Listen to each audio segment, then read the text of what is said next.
Saudamos a todos com a paz de Jesus. Amém. Um feliz sábado para vocês. Mais uma vez, obrigado ao Pita e a todos os irmãos pelo convite para estarmos com vocês aqui na igreja de Kissimmee. E parabéns pelo novo templo, por este local maravilhoso, amplo, agradável. Parabéns pela decisão. Deus está dirigindo a vida de vocês. Antes de iniciarmos o estudo da Palavra de Deus, queremos orar mais uma vez. Oremos ao Senhor. Pai Santo que estás nos céus, nós estamos aqui na Tua presença para Te adorar, para implorar a presença do Espírito Santo aqui conosco.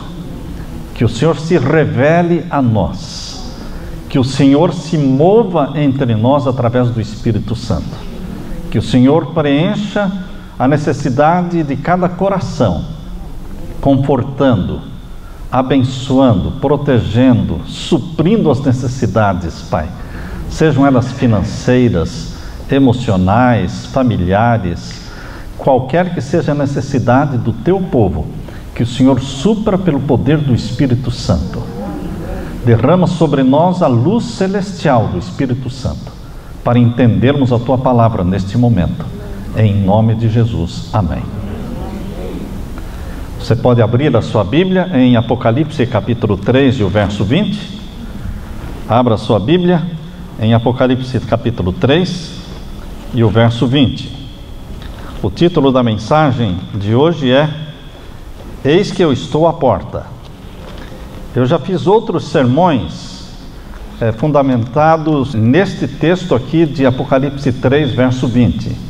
Mas hoje nós queremos dar uma nova ideia, abrir aqui um novo quadro, um novo cenário aqui dentro de Apocalipse 3 e o verso 20. Aqui lemos: Eis que estou à porta e bato. Se alguém ouvir a minha voz e abrir a porta, entrarei em sua casa e com ele cearei e ele comigo.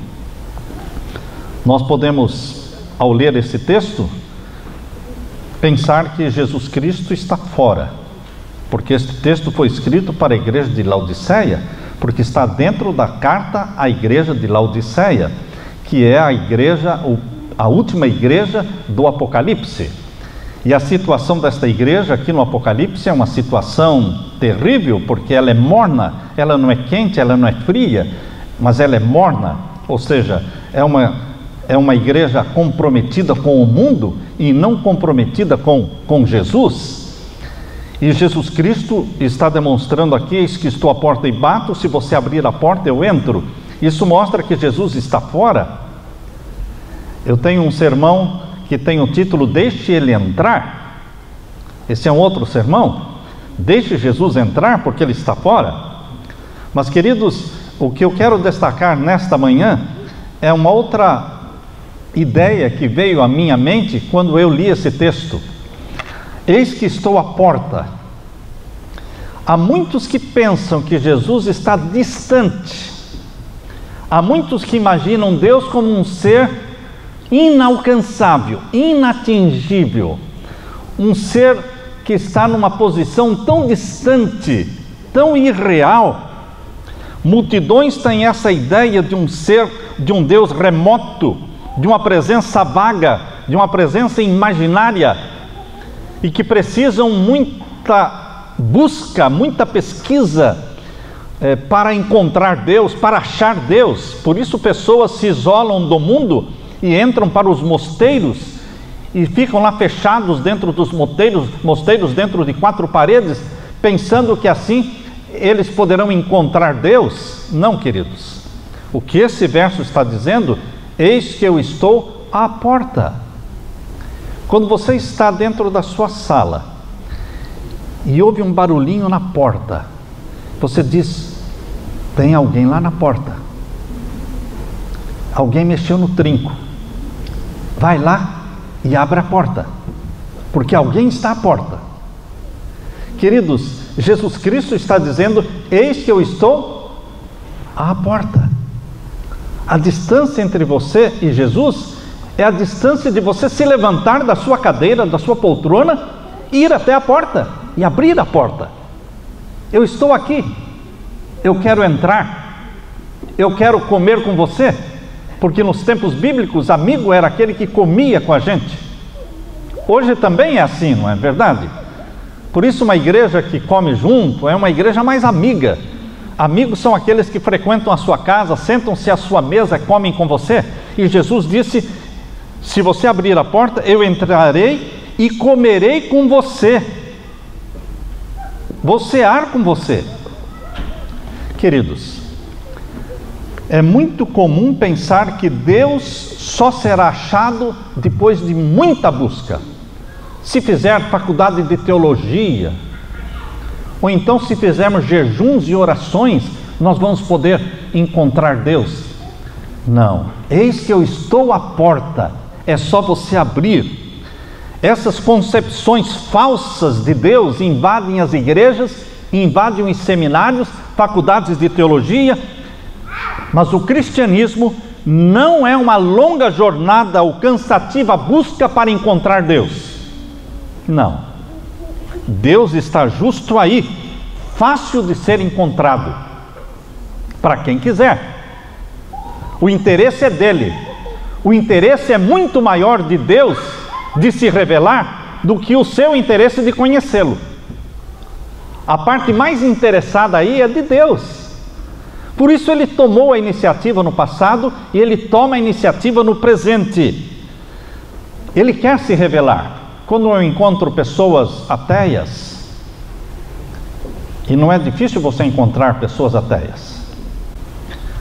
Eu encontrei quando fiz a semana de oração na faculdade de teologia, lá no colégio do IAN, pregando para todo aquele grupo de jovens, rapazes e moças.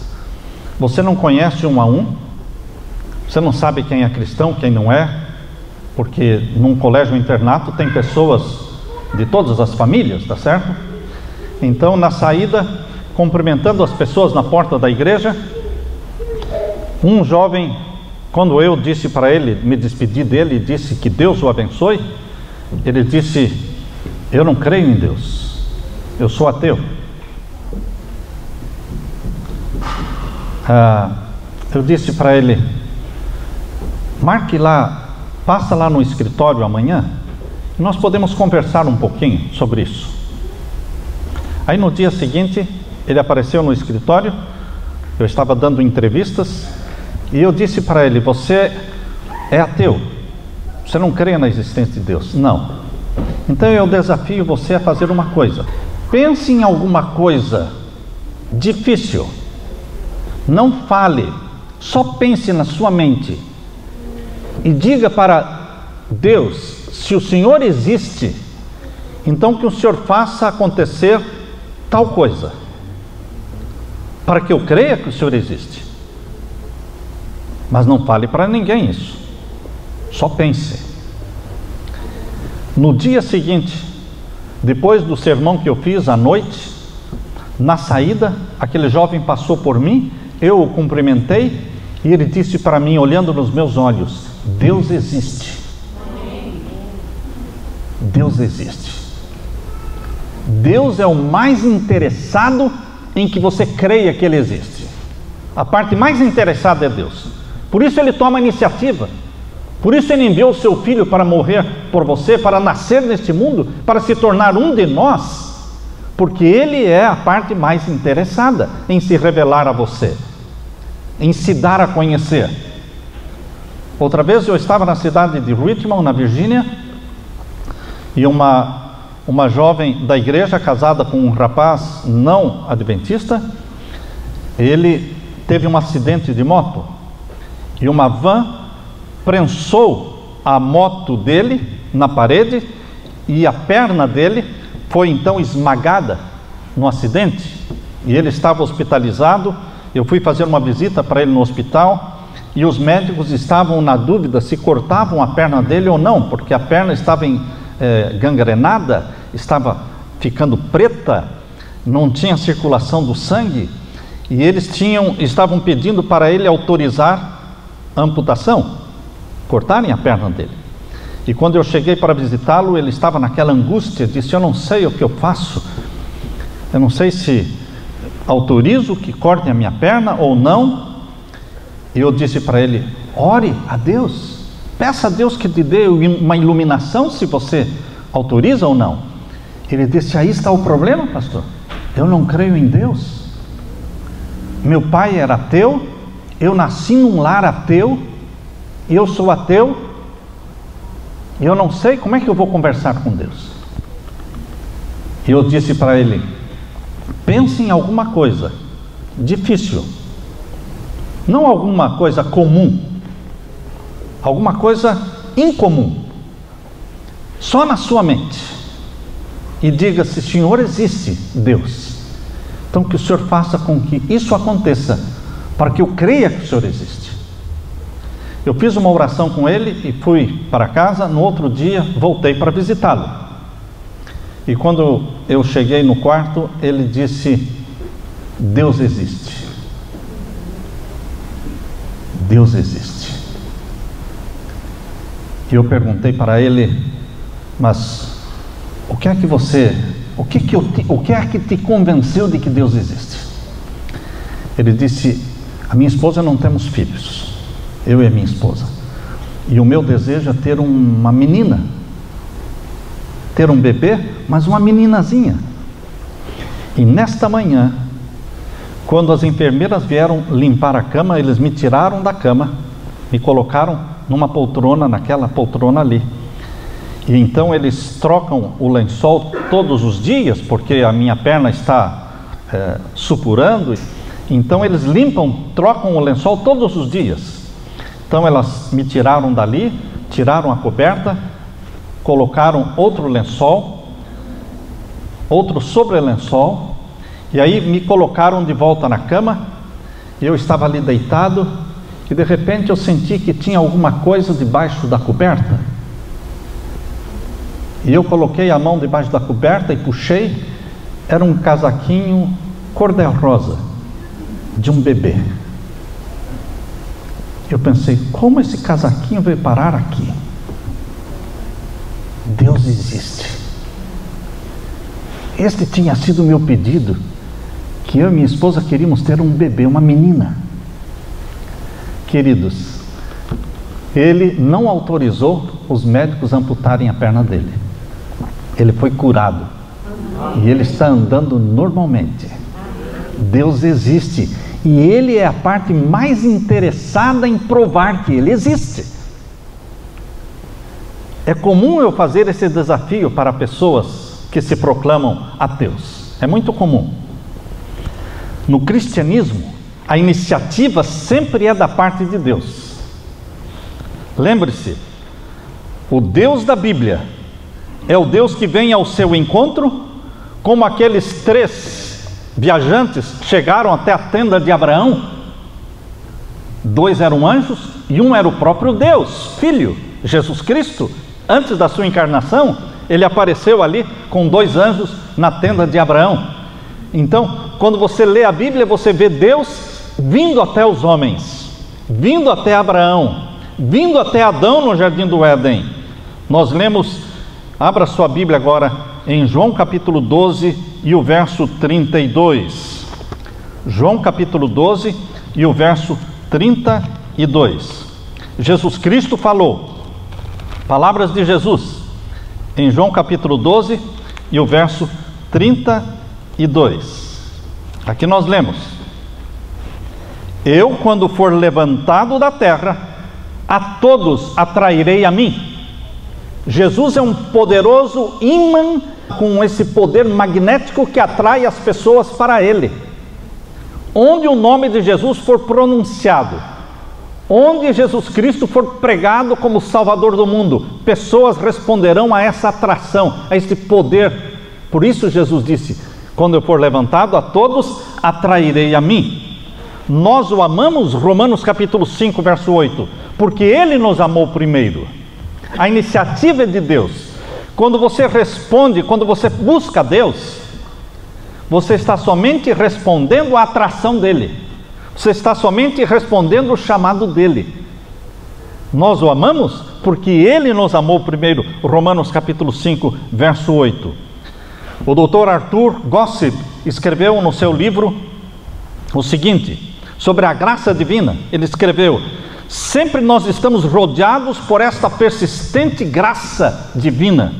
E a graça divina é como o mar, lá nos diques da Holanda. O mar lá nos diques da Holanda, sempre o mar está procurando uma brechinha para entrar, uma brechinha para penetrar, e para inundar, e para se derramar. Assim é a graça divina, sempre está procurando uma brecha na sua vida, uma chance que você dê, uma súplica, uma lágrima, um clamor, um grito de socorro. É uma brecha para a graça divina entrar.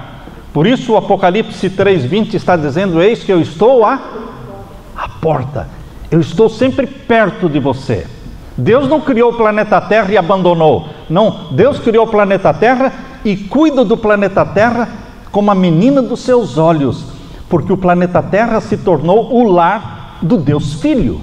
Ele se tornou carne da nossa carne, sangue do nosso sangue. Emanuel, Deus conosco, se tornou um de nós. Portanto, a família humana se tornou muito diferente, muito mais diferente aos olhos de Deus do que todos os outros mundos que Ele criou. Porque Deus, o Filho, que é o Criador dos céus e da terra, Ele não se tornou carne da carne e sangue do sangue de nenhum outro planeta, irmãos. Ele não se tornou irmão de nenhum outro planeta, mas do nosso sim. O tema dominante da Bíblia é Deus buscando o homem. Abra sua Bíblia em Gênesis capítulo 3. Gênesis capítulo 3 mostra Deus em busca de Adão. Na viração do dia, ou seja, no entardecer, na hora do pôr do sol, é a hora da viração do dia, aqui em Gênesis capítulo 3 e o verso 8. E ouviram a voz do Senhor que passeava no jardim. Vejam, não era Adão buscando a Deus, era Deus buscando Adão. Ele veio até o jardim, ele tomou a iniciativa. Ouviram a voz do Senhor que passava no jardim pela viração do dia, era o pôr do sol. E escondeu-se Adão. Qual é a nossa iniciativa? A iniciativa humana, pecadora, é o quê? Fugir, se esconder de Deus. A de Deus é buscar. Escondeu-se Adão e sua mulher da presença do Senhor Deus entre as árvores do jardim, e chamou o Senhor Deus a Adão e disse: onde estás? A Bíblia começa aqui no primeiro livro, em Gênesis, mostrando Deus buscando o homem. E a Bíblia termina em Apocalipse mostrando Jesus à porta, batendo, querendo entrar. Sempre Deus tomando a iniciativa, querendo que você o conheça, que você se apaixone por Ele. Jesus quer ser amigo, Jesus quer intimidade com você. Ser cristão não é ouvir falar de Jesus, não é conhecer intelectualmente Jesus, não é ter informações da religião cristã. Ser cristão é desenvolver uma amizade profunda com Jesus e saber que mesmo que Ele te conheça profundamente, Ele ainda te amará. Ele nos ama apesar de nos conhecer profundamente, conhecer todos os nossos defeitos. Esse é o tema dominante da Bíblia. Um outro escritor, poeta, ele descreveu Deus como um cão de caça que persegue a sua presa insistentemente, e a presa foge pelos campos, sobe montanhas, desce para os vales, e o cão de caça, que é a graça e o amor de Deus, perseguindo esta presa, até que o pecador, que está cansado de fugir, ele sem fôlego, quase não respirando mais, se assenta um pouco para tomar fôlego, e o amor de Deus o alcança, e o apanha, e o envolve. Queridos, o amor de Deus é como um cão de caça. Deus faz coisas inimagináveis para converter você. Pense nas coisas inimagináveis que Ele fez com Jonas. O livro de Jonas diz que Jonas recebeu um chamado de Deus, mas ele disse o quê? Não, eu não vou pregar em Nínive para aquele povo mau, eu quero que eles morram. Por que eu vou pregar para que eles se salvem? Eu quero o pior deles, eu quero a destruição deles. não vou. Tu me mandas para Nínive, eu vou para Tarsis. E ele foi comprar um bilhete para entrar no navio.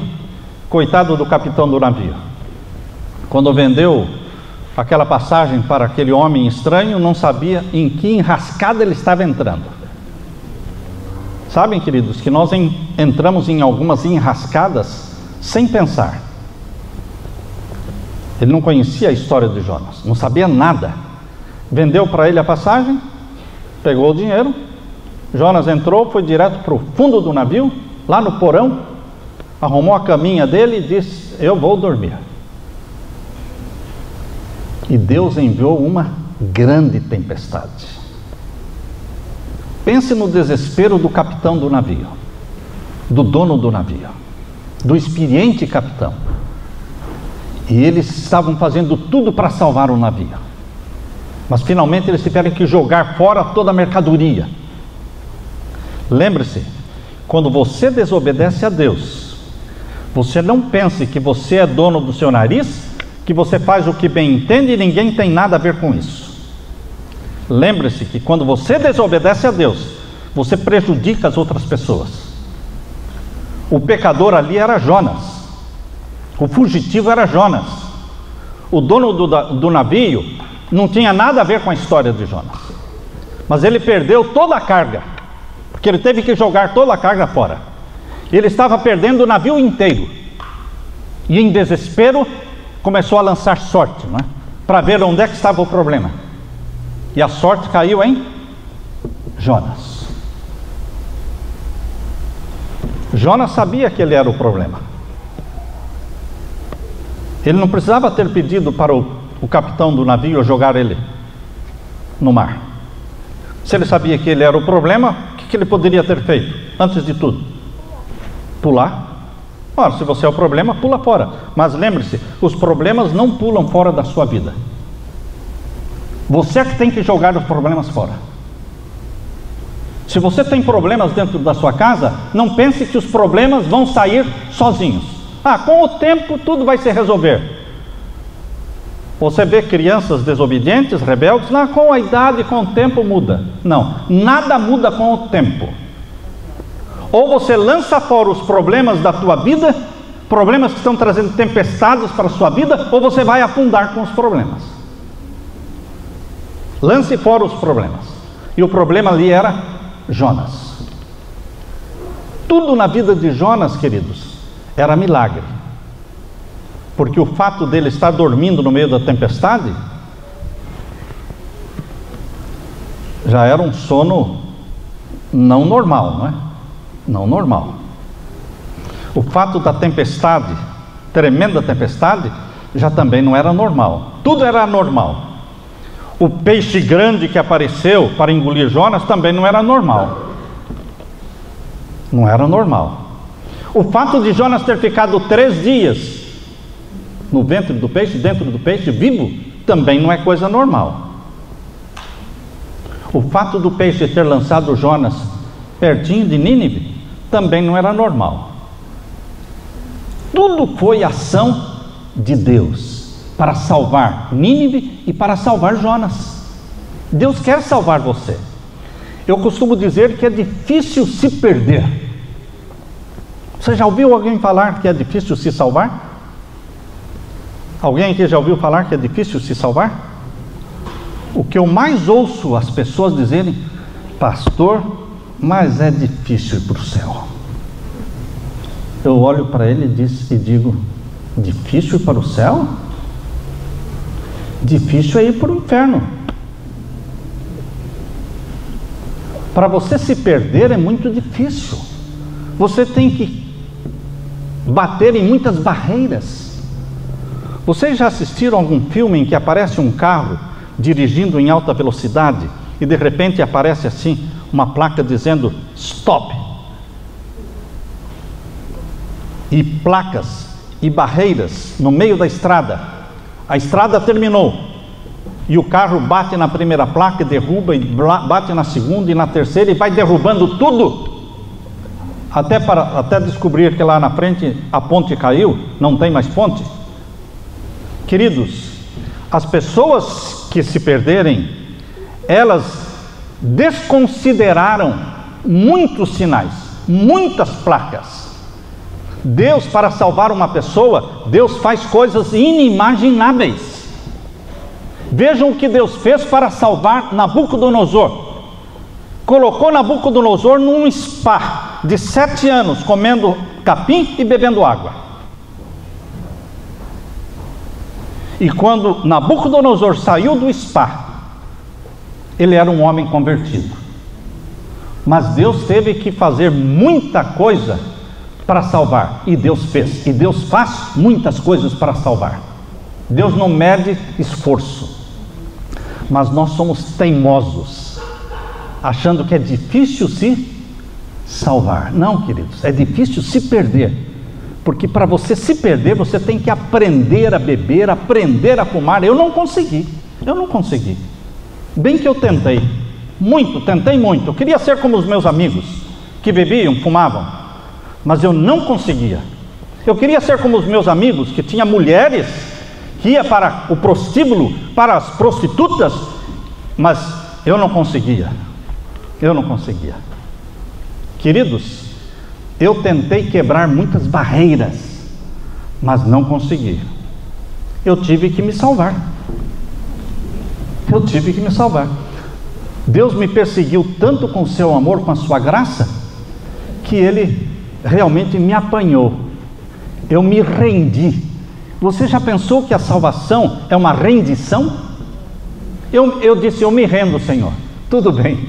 O Senhor quer que eu seja pastor? Tudo bem, então eu vou ser pastor. Não é?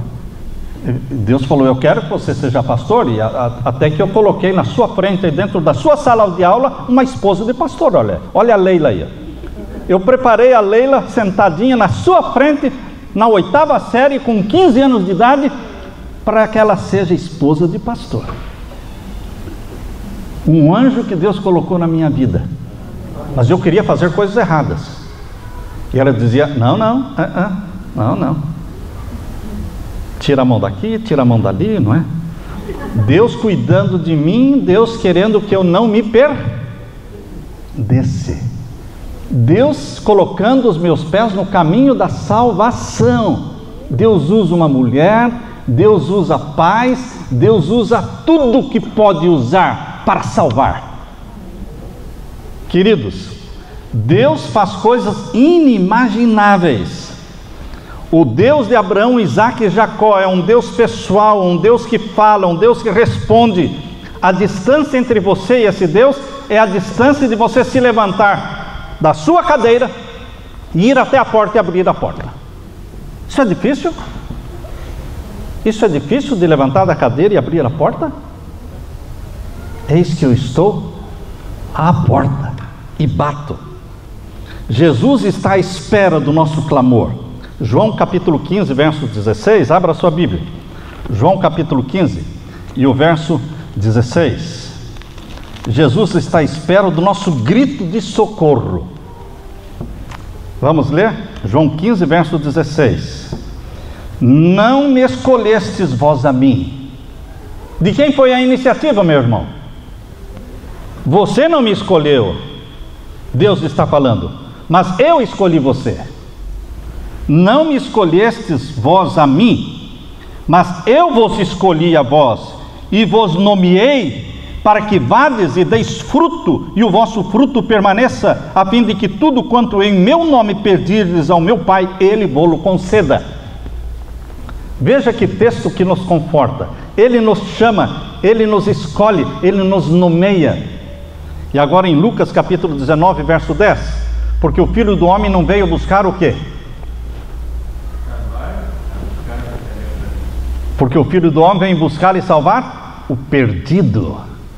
Ele veio, Ele saiu do céu, Ele tomou a iniciativa de nascer na terra da Virgem Maria, gerado pelo Espírito Santo. Deus preparou um lar para o Filho dele, Deus preparou um corpo para o Filho dele, para que Ele se tornasse um de nós, e nós pudéssemos olhar Deus nos olhos, para que nós pudéssemos ver o rosto de Deus. Ninguém podia contemplar Deus e viver. Mas Deus preparou um corpo humano para o Deus Filho, para que ele pudesse mostrar o rosto, o sorriso, para que as pessoas pudessem pegar na mão de Jesus, na mão de Deus. A Bíblia diz que João costumava dormir com a cabeça no peito de Jesus. Imaginem você poder dormir com a cabeça fazendo do peito de Deus, de Jesus, o seu travesseiro. Veja a intimidade que Deus quer ter com você.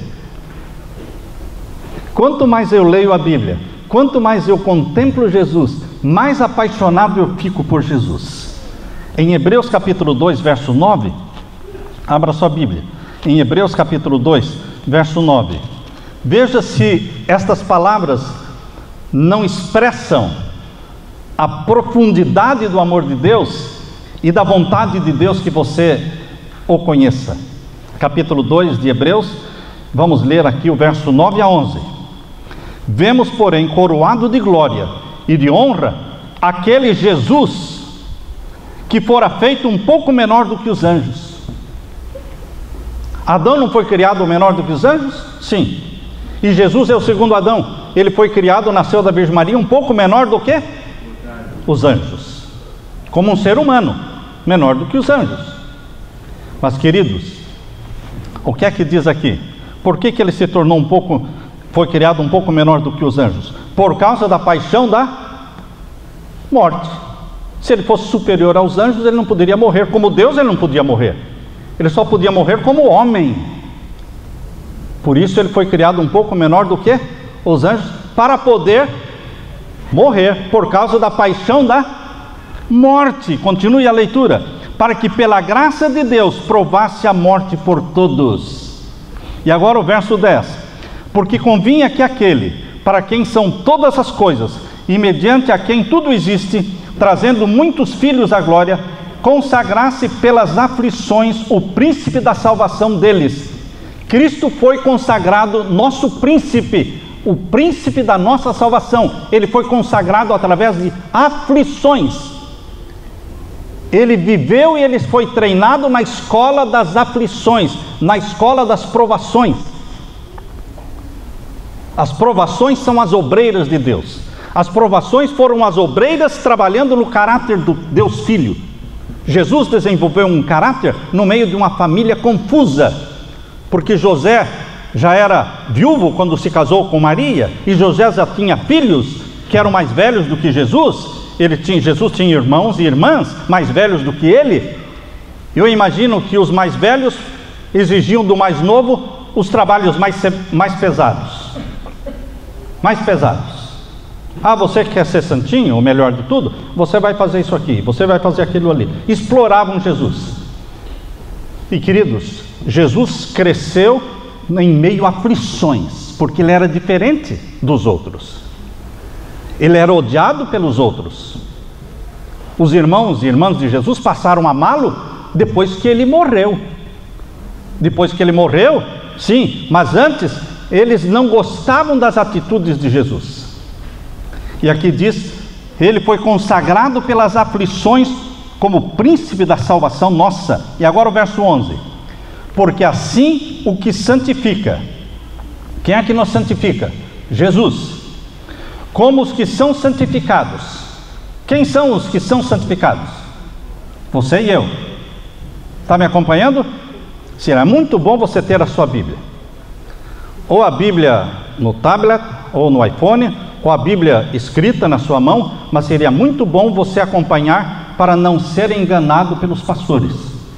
Não acredite no que o pastor prega, acredite no que os seus olhos leem. Seja beriano, confirmando cada palavra que foi dita, para ver se é assim mesmo.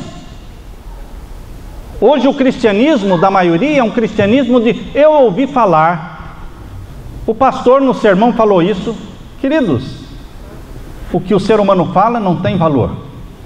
O que importa é o que está escrito. Assim diz o Senhor. Olhe na sua Bíblia, grife a sua Bíblia, veja como está pintada a minha Bíblia. Essa não é a minha primeira Bíblia. Essa já é a quinta ou sexta Bíblia porque as outras já foram destruídas, de tanto riscar, já rasgou, já acabou. Então, Cada Bíblia nova que eu recebo, eu começo do zero de novo, do zero, grifando tudo de novo. Porque quando eu grifo e pinto na Bíblia, a minha mente capta, a minha mente assimila. Eu fico impregnado da palavra de Deus quando eu grifo tudo. E aqui diz o verso 11, estamos lendo: porque assim o que santifica, que é Jesus, como os que são santificados, que é vocês, e sou eu, são todos de um, por cuja causa não se envergonha de lhe chamar irmãos. Ele não se envergonha de ser meu irmão. Geralmente as pessoas que, quando são ricas ou poderosas, elas têm vergonha de pessoas pobres da família. Aliás, tem gente aí, por exemplo, Barack Obama tem irmão, mas alguém aqui já ouviu falar do irmão do Barack Obama? Não. Então, quando a pessoa é poderosa e rica, e tem irmãos pobres ou irmãos, eles nem falam nada, fazem de conta que nem existem. Mas Jesus Cristo, sendo o Criador dos céus e da terra, Ele não se envergonha dos pobres, fracos e pobres, mortais, que sou eu, que é você. Não se envergonha de chamar. Ele diz, diante do universo, são meus irmãos. Ele mostra os sinais nas mãos diante do Pai e diante de todo o universo, dizendo, são meus irmãos, eu morri por eles, eles são meus. Por isso Jesus prometeu, eu irei, mas eu voltarei e vos levarei para mim mesmo, para que onde eu estiver, vós também estejais. Porque eles são meus, eu os comprei com meu sangue, eu quero eles pertinho de mim. Não se envergonhe de você como irmão. E quantos cristãos se envergonham de Jesus? Não falam de Jesus, não dão testemunho de Jesus. Quando vão procurar um emprego, nem falam que são cristãos, nem falam da obediência aos mandamentos, nem falam da guarda do sábado. Se eu falar, eu não vou receber o emprego, não vou falar nada. Depois que eu tiver o emprego, aí eu falo. Depois, queridos,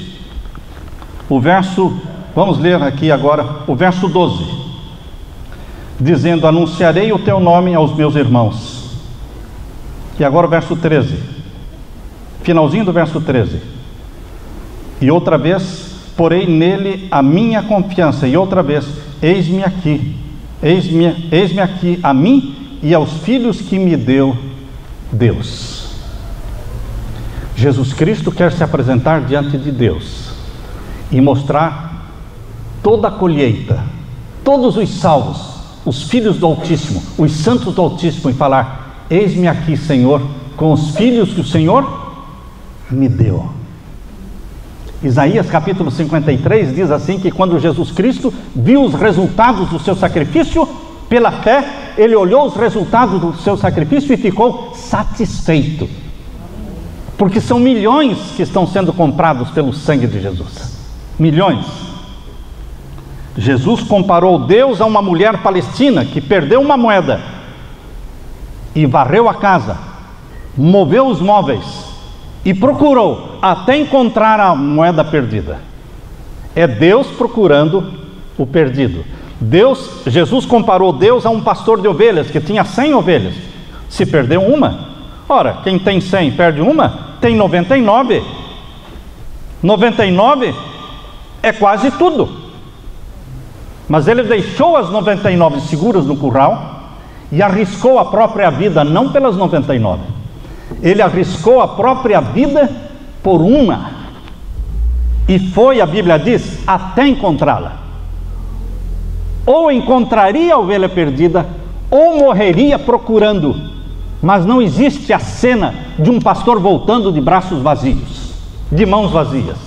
Não existe esta cena de um pastor voltando e disse, não encontrei, que pena, I'm sorry. Não existe esta cena.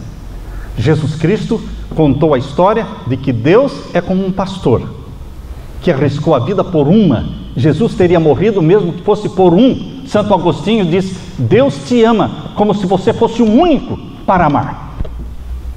Deus te ama como se você fosse o único para amar nesta terra. Jesus comparou Deus a um pai. Quando você lê na história do filho pródigo, do filho perdido, que o pai correu ao encontro do filho, você não entendeu a história. A coisa mais escandalosa na cultura oriental é um velho correr. Velho não corre, velho anda devagar. Um velho correr era coisa escandalosa. Mas Jesus, ele disse que o pai, quando viu o filho na distância, correu ao encontro. Ele quebrou todas as tradições. Ele correu ao encontro do filho, abraçou o filho, cobriu o filho com seu manto, mandou colocar o anel de dignidade e de honra no dedo do filho, mandou matar o bezerro cevado, fazer uma festa, porque o que estava perdido foi achado e o que estava morto reviveu. Então, em todas as histórias que Jesus contava, Jesus tinha o objetivo de convencer você e a mim de que Deus toma a iniciativa, Deus se revela, Deus busca, Deus vem ao seu encontro.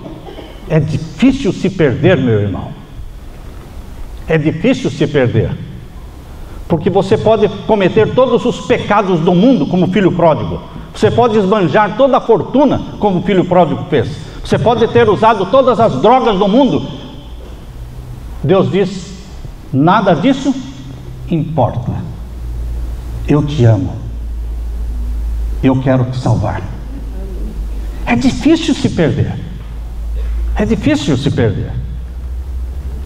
Em todas as parábolas, Jesus insistiu no mesmo ponto. Deus não desiste de procurar.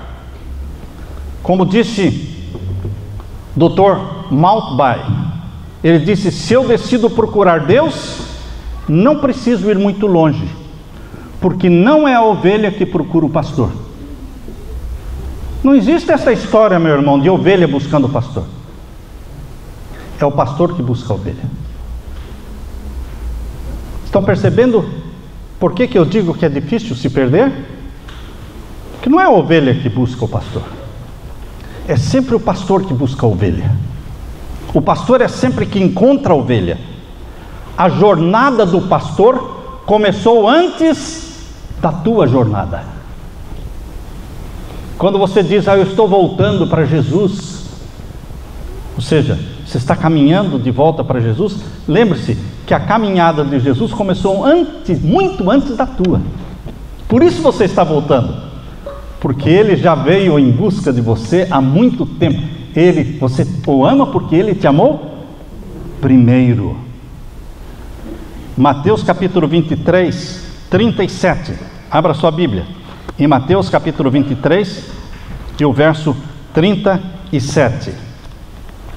Jerusalém, Jerusalém, que matas os profetas e apedrejas os que te são enviados. Quantas vezes quis eu ajuntar os teus filhos, como a galinha junta os seus pintainhos, debaixo das suas asas, e tu não quisestes.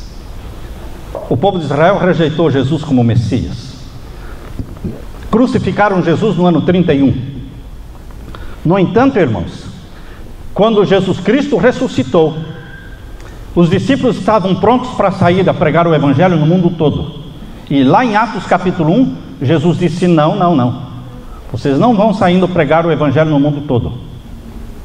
Vocês vão receber o Espírito Santo, o poder do Espírito Santo, e vocês serão minhas testemunhas. Aonde? Em Jerusalém, na Judeia, na Galileia, na Samaria.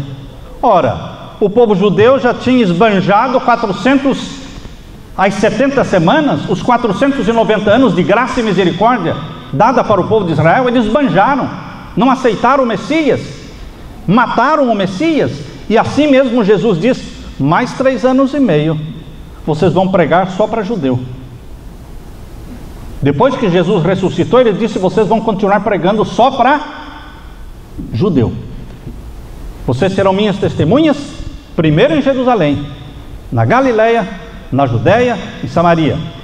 Depois vocês vão aos confins do mundo. Veja como o amor de Deus, como a graça divina, ela é como um cão de caça que nos persegue insistentemente. Em João capítulo 1, verso 11 e 12. João capítulo 1 e os versos 11 e 12. Leia comigo. Veio para o que era seu, e os seus não o receberam. Estão vendo a história? Ele veio, ele vem ao seu encontro, ele te busca. Veio para o que era seu, e os seus não o receberam. Mas mesmo assim, o que ele diz?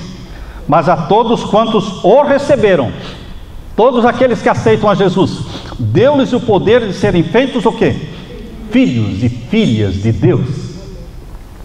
Você é exaltado à posição de honra de filho e filha de Deus, que é uma posição superior à dos anjos não caídos. Uma posição superior à dos anjos não caídos. Vocês estão entendendo o que eu estou dizendo? Que os filhos e filhas de Deus, gerados pelo Espírito Santo, que abraçaram Jesus como Salvador, eles ocuparão uma posição superior à dos anjos não caídos, porque os anjos de Deus, que nunca pecaram, são criaturas de Deus, não são filhos e filhas. Mas você foi gerado pelo Espírito Santo, e você foi feito filho e filha, e você herda todas as coisas. Não são os anjos que herdam todas as coisas. Você herda todas as coisas através de Jesus, que é o nosso irmão mais velho. Queridos, Jesus disse: virei outra vez. Novamente ele está vindo para buscar, e vos levarei. Há muitos anos atrás, um pregador sueco, John Lin, ele estava pregando numa igreja, e ele amava o trabalho com as crianças. Ele amava trabalhar com as crianças. E no seu sermão ele disse: existe aqui nesta igreja alguém, alguma criança que saiba o Salmo 23 do Bom Pastor? O Senhor é o meu pastor, nada me faltará. Alguma criança que sabe este salmo de cor, inteirinho de cor, para poder vir aqui à frente e recitar para nós? Muitas mãos foram levantadas. Queridos, eu fico com inveja, uma inveja santa, quando leio essa história, porque muitas mãos de crianças se levantaram dizendo que sabiam o Salmo 23 de cor. E hoje? Será que nós temos muitas crianças que sabem o Salmo 23 de cor? Será que nós temos adultos, pais e mães que sabem de cor o Salmo 23? E que poderiam recitar esse Salmo 23? Porque hoje vivemos num mundo em que as pessoas conhecem as músicas, as modinhas, não é? As músicas aí dos rádios de cor. Conhecem os nomes dos artistas de Hollywood de cor. Conhecem as notícias de tudo, mas eles não conhecem quais são os personagens da Bíblia, quais são os heróis da Bíblia. Jesus está se tornando um desconhecido. Mas no meio de várias mãos que se levantaram de crianças, ele olhou para uma menina de 4 anos e meio e disse: você sabe mesmo o Salmo 23 de cor inteirinho? Ela disse: sei. Então pode vir aqui à frente na plataforma para recitar para nós. E ela veio, ele deu o microfone para ela e ela disse: o Senhor é o meu pastor, e isso é tudo o que eu quero. Fez o sinal cortesia, né? E voltou para sentar. O pastor ficou olhando, todo mundo olhou, aí começaram a aplaudir. O Senhor é o meu pastor, e isso é tudo o que eu quero. Se o Senhor Jesus é o seu pastor, e isso é tudo o que você quer, você não precisa de mais nada. Porque o bom pastor, ele dá para você o quê? Comida. Cada dia, quando eu me assento à mesa para comer, antes de comer, eu não estou exagerando, estou dizendo o que eu faço cada dia. Senhor, eu como das tuas mãos. Cada fruta, cada pedaço de pão, cada granola que eu coloco no meu prato, cada alimento eu recebo das tuas mãos. Tu és o meu pão, tu és a minha água, tu és a minha casa, tu és o meu carro, tu és tudo que eu tenho. Eu te agradeço, porque o Senhor nunca deixou me faltar nada. Jesus é comida, Jesus é proteção, Jesus é conforto, Jesus é roupa, Jesus é descanso. Tudo isso o Salmo do Bom Pastor fala: refrigera a minha alma. Ele é refrigério, Ele restaura, Ele guia, Ele dá coragem, Ele dá poder e honra, porque Jesus nos honra, levanta a nossa autoestima. Ele é misericórdia e Ele permite que você habite na presença dele para sempre. Habitarei na tua casa para sempre. Tudo que uma ovelha precisa, ela encontra em quem? Jesus, o bom pastor. Mas não adianta conhecer o bom pastor, a menos que você diga: o meu bom pastor. A palavrinha mais importante do Salmo 23, irmãos, é quando fala: o Senhor é o meu pastor. Quando você se apossa deste pastor, quando você possui esse pastor que é Jesus, você se apropria dele, você se incorpora nele, ele se incorpora em você. Você assume a mente dele é colocada em você. E você começa a sentir como Jesus sentia, amar como Jesus amava, responder críticas como Jesus respondia, ter reações de Jesus, sentimentos de Jesus. Meu desafio nesta manhã, meu querido irmão, é que você se aproprie de Jesus. Eu quero terminar lendo para você Salmo 147, verso 3 e 4. Podemos ler? Sara os quebrantados de coração e liga-lhes as feridas. Muito bonito isso, não é? Agora o verso 4. Conta o número das estrelas, chamando-as todas pelos seus nomes. São duas esferas muito distantes uma da outra. A esfera de corações quebrantados, que nós sabemos muito bem o que é isso. Ter coração quebrantado, chorar, ensopar o travesseiro de tanto chorar, chorar de soluçar. Você chora? Você chora aos pés de Jesus? Nós temos que aprender a chorar aos pés de Jesus, desabafar aos pés de Jesus. Nós sabemos muito bem o que significa isso, mas o verso seguinte diz que Deus é o Deus das estrelas, que conta as estrelas e chama cada uma pelo nome. Como é que pode o Deus das estrelas, o Deus das galáxias, se preocupar com um pobre coração humano quebrantado? É exatamente isso. Para aquilo que é infinitamente grande, para aquilo que é infinitamente pequeno, a Bíblia está mostrando que Deus é o Deus que se ocupa com as duas coisas, e Ele trata de você como um coração quebrantado, e aquelas mãos marcadas pelos cravos, elas enxugam as suas lágrimas. Eis que eu estou à porta e bato. Se abrir a porta, e o seu trabalho é só abrir a porta, eu entrarei na sua vida, comerei com você e você comigo, e nós seremos felizes para sempre. Amém. Eis que eu estou à porta, eu estou perto de você. A distância entre você e Jesus é a distância de uma curta oração. Você clama, Ele está justo aí, estendendo a mão e salvando você. Que Deus derrame a graça divina na sua vida. Amém? Amém? Amém. Louvado seja Jesus. Amém. Aleluia.